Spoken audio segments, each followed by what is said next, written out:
जय श्री राम। ज्योतिष शास्त्र में अनेक सारे बुरे योगों और दोषों के बारे में बताया गया है। सामान्यतः लोग किसी भी कुंडली में अनेक प्रकार के ऐसे योग हैं, दोष हैं। ज्यादातर देखिए तो फेमस योगों में जैसे कालसर्प योग है, मांगलिक योग है, या फिर ग्रहण योग है, अंगारक योग है। इन्हें देख करके आप पाएंगे कि उनका समाधान बता देते हैं, उपाय बता देते हैं। लेकिन आप पाएंगे कि ज्यादातर लोग जिनकी कुंडली में ये दोष भी हैं, लेकिन उन्होंने जीवन में बड़ा अच्छा काम किया है। तो आज मैं आपको अरिष्ट भंग योग के बारे में बताऊंगा कि यदि यह ग्रह इस स्थिति में है तो वो अपने साथ में अनेक सारे दोषों को दूर कर देते हैं।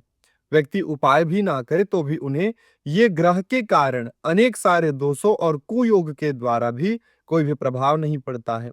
तो सबसे पहला कहा गया है कि ये जो अरिष्ट भंग है वो बनता है बुध, गुरु और शुक्र से। ये तीन ग्रह हैं, शुभ ग्रह बुध, गुरु और शुक्र।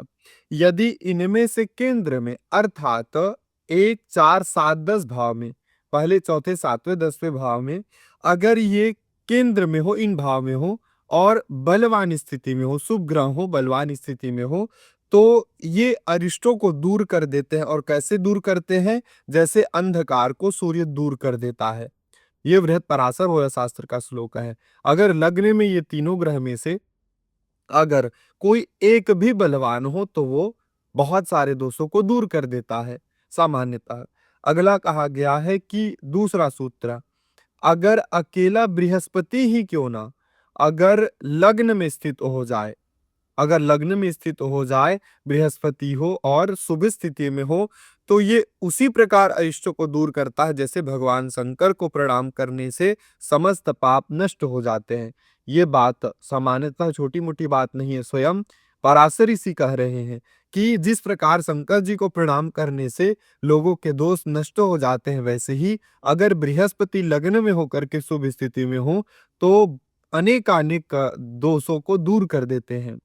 इसका हम ये भी भाव लगा सकते हैं कि जो व्यक्ति भगवान शंकर जी को नित्य प्रणाम करता है उसके भी सारे पाप नष्ट निश्चित रूप से हो जाते हैं। अगला सूत्र कहा गया है कि अगर लग्नेश, लग्न को सबसे ज्यादा महत्वपूर्ण माना जाता है ज्योतिष में, तो अगर लग्नेश ही बलवान होकर के केंद्र में हो तो वो सारे अरिष्टों को दूर कर देता है, दोषों को दूर कर देता है। आपके लग्न का स्वामी अगर केंद्र में हो, बलवान हो, तो वो सारे अरिष्टों को दूर कर देता है। और कैसे? जैसे भगवान शिवजी त्रिपुरासुर को नष्ट कर देते हैं।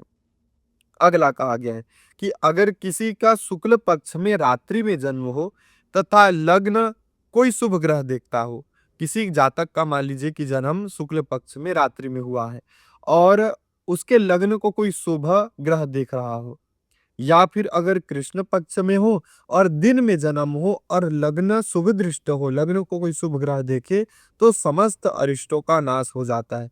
तो आप किसी भी कुंडली की भविष्यवाणी को करने से पहले इन अरिष्ट भंग को जरूर देखना चाहिए। आपने बोल दिया कि आपके साथ ये हो जाएगा, वो हो जाएगा, ये दोष है, वो दोष है, लेकिन अगर आपने इन अरिष्ट भंग को नहीं देखा तो आपके द्वारा किया गया जो भविष्यवाणी है, परामर्श है, वो निश्चित रूप से गलत हो जाएगा।